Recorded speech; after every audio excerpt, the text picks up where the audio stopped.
Hey y'all, wanted to talk to you about brooder setups. We have customers that sometimes buy chicks, baby quail, and then they don't know what to do next. So this is kind of how we do it, and this works. This is a setup for baby quail, but as you can see, it looks very similar for chicks.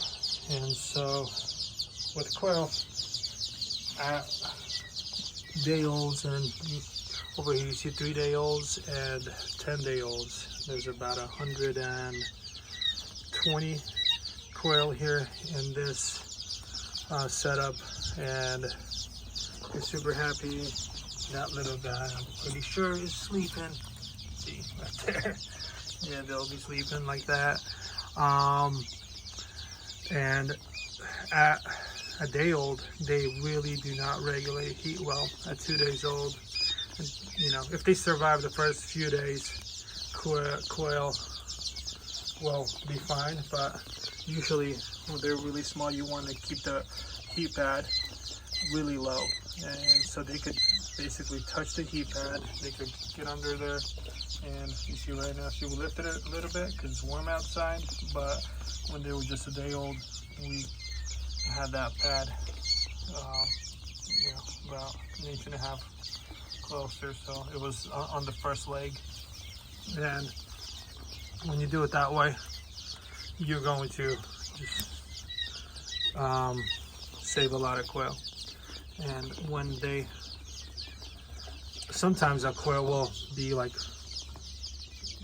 2-3 feet away and just kind of too stupid to go under the heat pad, and so you'll see it freezing, and so all you do is just kind of throw it under there and it'll revive right away within a few minutes. And you know, they're fairly hardy as long as they have fresh food, fresh water. So we make sure they have clean water, that they get, you know, messy really fast. So what you do is just kind of stick it out, dump it on the ground, and yeah, fresh water again for them, and do that every few hours, 3 times a day, so they just have fresh water.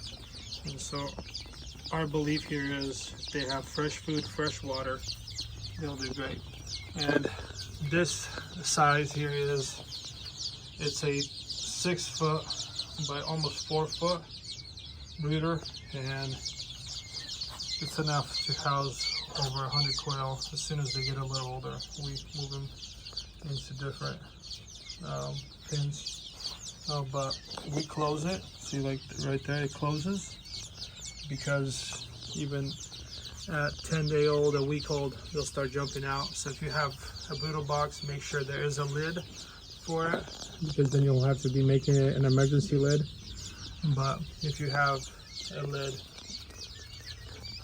made, that's always a good idea. So quail need, you know, bird starter, which will have more protein. So you do like an all-flock starter, turkey starter, duck starter will have more protein than chicken starter will. And you know, ultimately it's very easy. We do a non-GMO organic approach here, so we feed them non-GMO starter, and we try to, you know, our belief system is if you keep everything clean and feed them clean food, clean water, you'll always have once, you know, you'll lose an animal once in a while, you lose a bird once in a while, but it should never be more than 5%. And if you're getting to that 10, 15, 20% range where you're losing that much birds, that means you have to start to think about why you're doing that and why that's happening to you. But overall, a heat pad that's facing this way, not this way, because some people go this way, and you know, you think about where they go under, and you know, you just relax and sleep, and you'll see them under there. They like to kind of just fall asleep. And so they could just go and hide under and, you know, do their thing. But this is what you know, Coturnix quails look like. They're beautiful little creatures.